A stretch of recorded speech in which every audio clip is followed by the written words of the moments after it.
All right, Ben still has game. The 2.1 Duncan Dink failed him and you, Steelers Nation, miserably. Moving on to the second point, why I know Ben Roethlisberger still has game, and this team, and we'll get into it later, it's not done, Steelers Nation.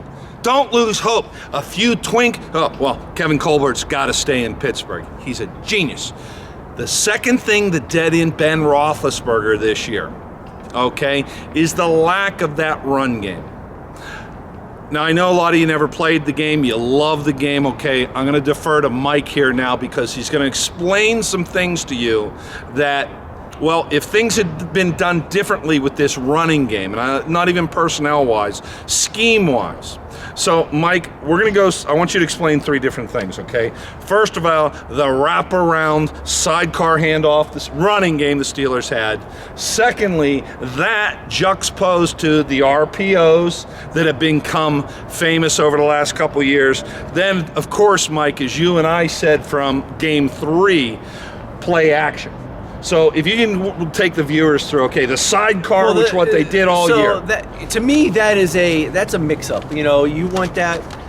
You do that a couple times a year, maybe. The sidecar, maybe once a game. The wraparound, handing it off to Connor. It's not. You don't want that as your staple. That was their bread and butter. And what happened? It was a 32nd ranked running game in the league. And it's hard to get a run game by doing that. You need to have something. Now, look, I get it. More teams are going to the shotgun. You know, they go to the pistol. But you know, at least when they're in the pistol, the running back's still behind you, coming from 8 yards with a downhill run type style. I like underneath center. I think it gets a little bit more flow. I think it gets a little bit more leverage. I think it gives a little bit more leverage for the O-line because they get their hand in the dirt. And I think it gives the running back a little better vision coming from 8 yards, 7.5, 8 yards deep, and being able to read the hole. You look at when Le'Veon Bell was here, how many times, you know, Ben was underneath center coming back, giving him the ball, and you see Le'Veon Bell picking and choosing his hole, little jump cut, and boom, stutter step and go, and then he hit it and slash. You know, he had to sometimes pick and choose, but once he saw it, he went. And it's kind of hard to do that when you're kind of starting at 5 yards and you don't get that running start and you don't get that momentum to kind of pick and choose your hole. Okay, so what does that do to the defense? If you've got a Duncan Dink passing game with a wrap around the corner, okay, is no diversity for the linebacker specifically. It does get the linebackers a little bit. And so when you're in the sidecar, there's only so much fake you can only just kind of, just a little ride in front. So if the guy's over here, if the guy's on my left, the only way the guy's really going to run is kind of to the right. You know, you're going to kind of do that little fake, and all right, he doesn't have the ball. I don't have to really shift. I can maybe take one side step. But when a quarterback's underneath center, and all of a sudden gets the snap, linemen come out low helmets, and he's driving back, whether he gets to that running back or not, that running back coming downhill at him, he steps forward. Right. That you need that step forward. You don't need a side step on a linebacker. You need that step forward. That step forward, now all of a sudden here comes, I'm going to peek, and now all of a sudden the tight end releases out behind him. The safeties are getting out of there. What Mike's describing now is play action. So you want into play action. So what happens is that little step forward gets that. Because hey, when you're running the football and you're running that downhill game, hey, the linebackers think, all right, well, hey, they're got to step on up. They're kind of kicking my butt right now. Got to step up. These guards are getting up on me, and I can't get to the running back. So now that downhill. Now all of a sudden you do that little play action. The linebacker's tired of getting his butt kicked. If I step up in there, I'm going to step up in there. I'm going to challenge this guard. I'm going to get out in front. Here comes the tight end. The tight end sneaks behind him. That one step is all you need in the NFL because the safeties are out of it. You don't want the safeties biting so much. You want the safeties getting back. You want the linebackers up because there's that little soft zone. Or more so, which we saw a lot. Sorry to cut you off, where Mikey's talking about that soft zone.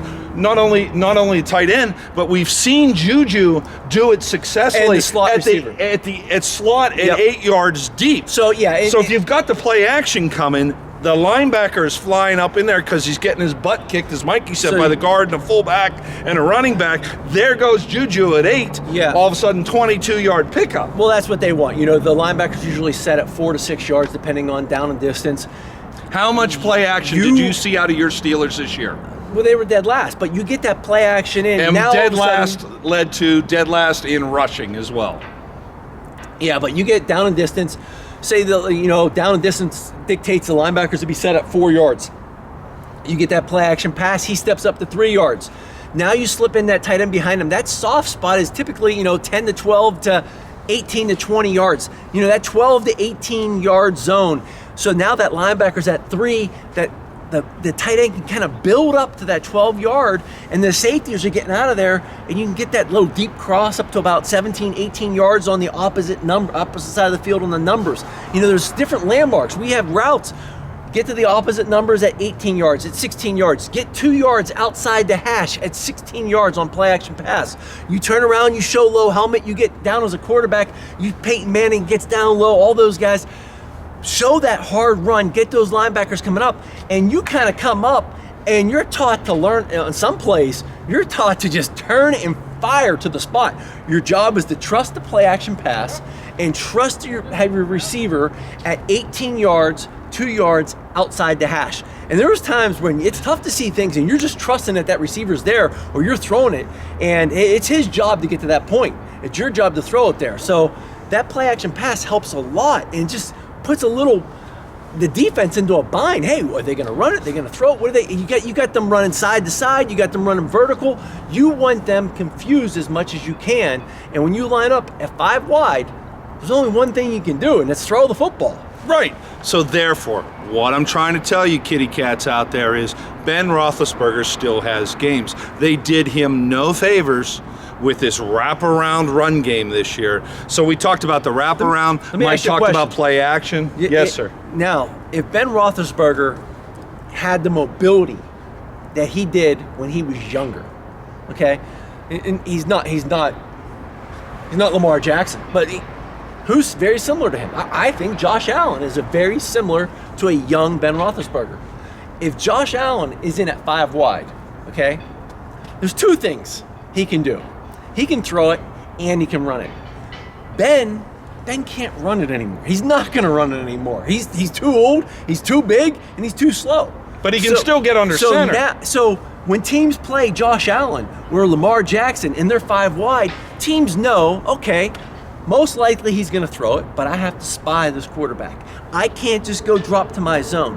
I can't just fly out of there right away. I have to spy him. I have to sit here. So now I'm out of pass coverage, and I'm going to have to creep up and make sure he doesn't run. I have to keep him in that box. Because if he decides to escape, I'm the guy responsible to stopping the run. So now that takes one guy out of the pass coverage, and now it opens up other things. It takes that one robber, that one cop coverage. That guy kind of comes in the middle of the field, sitting there looking for those crossing routes like Minkah Fitzpatrick does so well against other teams. That's what Buffalo did against Ben and picked him. Now, all of a sudden, when that quarterback has no threat of a run, this guy that's spying the quarterback, hey, Lamar Jackson's going to run. Hey, Josh Allen's going to run. Well, hey, Ben's not going to run. I can go help cover whoever has the mismatch. Hey, Claypool's on a linebacker. Well, I'm going to help him over the top. Claypool's in the slot. You got to be able to create mismatches. And the Steelers are just too one-dimensional, and they can actually double-team Claypool. They can double-team Juju in the slot because Ben doesn't have that threat of a run anymore. The third component, the second component, whatever it is, that they never utilized at all this year. I have no idea where the much heralded RPOs went, which is similar to play action, but it puts it more on a quarterback, especially, Mikey, if you've got a quarterback with 13, 14 years of experience, it's a Hall of Famer. That RPO allows him to make his own decisions, be his own boss, which so many quarterbacks wants to be. Where was the RPO this year? Yeah, and they did quite a bit of it, but for the most part, he was pulling and throwing it. And there was a lot of times where if you just stick with the run, you're opening up some gash holes. And so now you're taking the chance of, all right, we actually had the run here. You're in the gun. You're reading the linebacker. The read tells you to pull it and throw it, okay? But if you gave it, the lineman already had leverage on that linebacker, even though you got the read, and the hole opened up beautifully. And instead, you're throwing the ball, getting maybe a 2-3 yard gain when that run, it could have been stuffed for a 0 yard loss. It could have got you 2 or 3, or it could have busted for 70, 60. Right. You know, you're taking that chance. And what I saw with the RPOs with Pittsburgh is too many times they had too many options on the field. And I remember one specific game in general, I think it was the Buffalo game, you know, they had a RPO, Ben throws it out here, and he's lucky the ball gets tipped because otherwise it's pick six going the other way. And then if Ben hands it off, it's still a good gain. But if Ben throws it to the other side, it's, you know, he's got Vance McDonald going down the field blocking. It's Juju with no one. And so there's just too many options. And I know it sounds good on paper. Hey, we got this option covered, we got this option covered, and we got this option covered. When you got two throwing options, one rushing option, and now, hey, look, you have to get that ball out on time because if you don't, you get penalized, the illegal man downfield. And the Steelers got penalized against the Cleveland Browns with an illegal man downfield early in that game. And that's the downfall of that. But all that sounds great on paper. But when you get into a game and you've got live bullets and things are flying at you, like and linebackers and quick, Cam Hayward, it's much more difficult. It's much more difficult. And it might look good on paper, but it's not going to happen. Look, here's the bottom line. Your quarterback that many of you want to send packing threw for 850 yards. 850 yards in the loss to the Browns, and when he decided to take over the game against the Indianapolis Colts, 550 yards. 550 yards against the Clowns, and another 250 against the Colts when Ben Roethlisberger took over the play calling. 850 yards in 5 quarters of football. That just doesn't happen with a quarterback who's ready for retirement. What does happen, though, when you get a one-dimensional offense, Duncan and Dinkin, with a 2.4 second release and a sidecar running game, well, you end up 32nd in the league in running, and you go home after losing to the Clowns. Well, had the Steelers put in more effective RPO management and a play-action running game, and I'm going to go to this. Had your Pittsburgh Steelers had a much better offensive coordinator, you had all the tools to make a deep run into the playoffs. Yeah, and you talk about Ben's ability to throw the ball and get that many yards, and 850, Mike. And that's great to turn to when you're down. That's great to turn to in the last 2 minutes of the half, in the last 2 minutes of the game. That's a great thing to turn to. You don't want that as your offense the entire season. And that's the thing. You got to be able to mix it up. And Ben has that ability to throw the ball as many times. You don't want to do that every game. Maybe one game a year you have to throw the ball 50 times, but you don't want to do that every game. And Ben definitely has it. He just needs help. And the thing is part of the problem is himself. He needs to play and let the coach coach. Hey, Ben should come in there and say, look, I want to play. I want to win another Super Bowl, and I want you, Coach Tomlin, I want you to bring in an offensive coordinator that's going to coach me. I want him to coach me hard. I want to have the best year of my career. On the way out. Not the last image of him crying on the bench. He needs to do, he's coming back. He needs to have a coach him, and he has to go to that coach and say, look, coach me as if I'm a rookie. Make me work as hard as I need to work to get there. You don't sit there and tell me what I want to hear. Tell me what I need to hear. And that's what, and then they can be productive offensively and right back in it. All right, let's talk about 2021. Let's say Ben Roethlisberger comes back.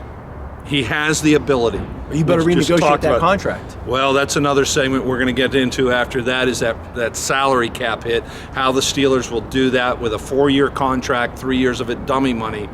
But, Mike, if the Steelers are going to get serious, and look, they're not done. It's not easy, Steelers Nation. It's not the Bubby Brister era.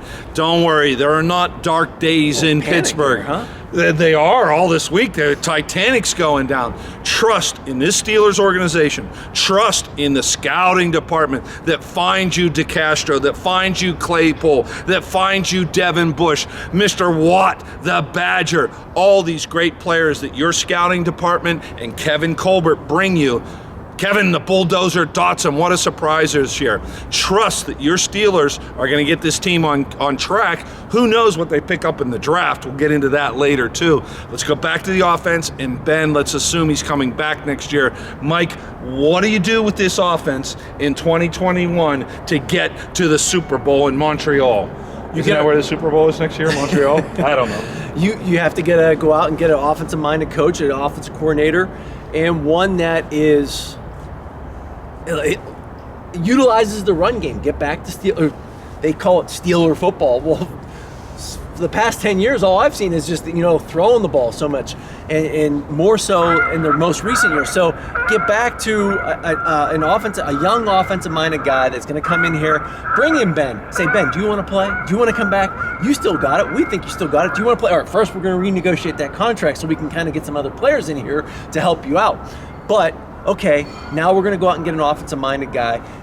It's going to come in, he's going to put in some run, he's going to put in some play action pass. We have to get to that downhill running game again, and we're going to try and take the pressure off you by getting the ball out of your hands, but also utilizing play action pass, helping you out a little bit. Maybe move the pocket just a little. Hey, we know you don't want to run. You're a little bigger, you're a little older now, so let's just move it around. But that doesn't mean he can't be under center. You can move the pocket, you move it from the gun, you can move it from center, you can do a lot of different things. We just need to get a lot more offense? A lot more offense in our offense? A lot more diversity, a lot more run, a lot more offense in our offense. Just a little bit more of a mix-up, some formations, some shifts, some motions. Get someone in that is a young offensive mind guru and say, look, you have to take his instruction. If you do that, we can be very successful. From shame to glory is what the old tanker's predicting in 2021. From shame to glory will go your Pittsburgh Steelers, because I believe in this Pittsburgh Steelers organization. Stairway to 7, baby, in 2021. I believe in Kevin Colbert and the scouting department. I believe in this core team that's here. You got a lot of young players, too. Now, you're going to have to get rid of some people in free agency. We'll do that in the next segment. But again, for you folks out there saying, Ben Roethlisberger, he ain't got it no more, he's done. You're the same guys 12 years ago who were saying that Ben Roethlisberger holds on to the ball too long. He runs around, he holds on. I heard you down at Jack's. You're the same guys down at Jack's bar in the South Side. You're going, he's done. He ain't done. From shame to glory in 2021 will go your Pittsburgh Steelers if they can get some offense in the offense, Mike. Yeah.